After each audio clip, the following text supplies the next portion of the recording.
ভাই তোর কাছে দেখি সবগুলো গান ম্যাক্স। আরে মামা বুঝোস না, আই এম এই গেমিং ওয়াইটি। আচ্ছা শোন, আমি বললে ইউএমপি ম্যাক্সিমুরটা দেশ তো। আচ্ছা দে, এখন দে।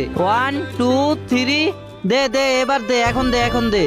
কি রে মামা, ইমোট দাস না কেন? ইউএমপি ম্যাক্সিমুরটা দে। আরে দোস্ত, এটা তো আমার কাছে নাই। ও আচ্ছা, বুঝতে পারছি, ইমোটটা ইউকুপ করে নাই তাই না? আচ্ছা ঠিক আছে, যা ইউকুপ করে আয়। আরে আমি তোরে কি বলতেছি বুঝোস নাই। আরে বুঝছি তো, যা, সমস্যা নাই, ইমোটটা ইকুপ করে আয়। আরে শুন না তুই, আমি কি বলতেছি। যা যা, তাড়াতাড়ি ইমোটটা ইকুপ করে, আমি ভিডিওটা বানাই। আরে দূর কইতেছি আমি, আমার কাছে ইউএমপিটা ম্যাক্স নাই। আরে কি বলস, ইমোটটা নাই? আমার সাথে নাটক করস, ফাইজলামি করস। ফাসলামি করবো কেন দোস্ত, আমার কাছে সত্যি সত্যি গানটা ম্যাক্স নাই। গানটা ম্যাক্স করতে কতটাই মনে আর লাগে ভাই? তুই ম্যাক্স করে আয় না ভাই, তুই তো বেটা ইউটিউবার, কত টাকা কামাস? গানটা ম্যাক্স করে আইলে কি হয়? আরে বলছি তো ম্যাক্স করতে পারবো না, শেষ। আমার কাছে যে ডেমন আছে এগুলো দিয়ে ম্যাক্স হইতো না। আমি কয়েকদিন আগে একটি বুগান ম্যাক্স করছি। শালা ফকিন্নির বাচ্চা ফকিন্নি, তোর কাছে দুইটা ইউটিউব চ্যানেল আছে, ফেসবুক পেজ আছে,